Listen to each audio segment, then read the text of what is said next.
All right, this is a 2016 420 Rancher, 2-wheel drive, fuel injected.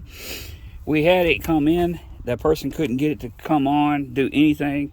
Right now, it still has a bad starter solenoid, but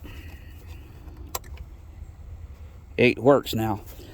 What I had to do is, we're not getting a neutral light up here still. So what I've got is, you put it in neutral and it still won't go into, it won't turn your green light on up there, your neutral light. So what I did is,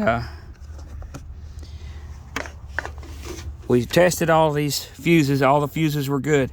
So what I figured out was, the ignition side ain't coming on at all.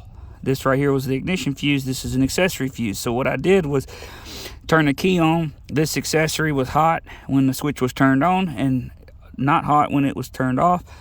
So I put a wire to a probe the back of this fuse, and I heard the fuel pump and all that stuff come on, and then even the neutral light came on. And then as long as I didn't turn it off with the key and just turn it off there, the neutral light comes back on, and then you could start it. Right now, so got to replace the starter solenoid.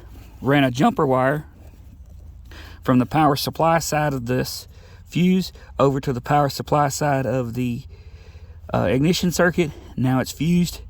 Everything's still back to right, and we're working now. So if you're out in the woods and the thing won't start because you can't get it in neutral or whatever, you can do that.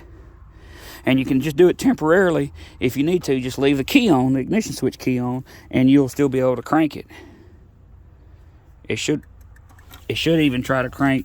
Let's see here. It should even try to crank with it in gear. Nope.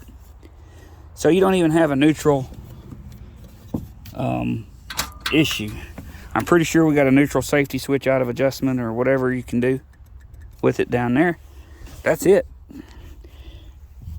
Like, share, subscribe, and get back with me. If you don't like what I've done or you think you know better, comment below.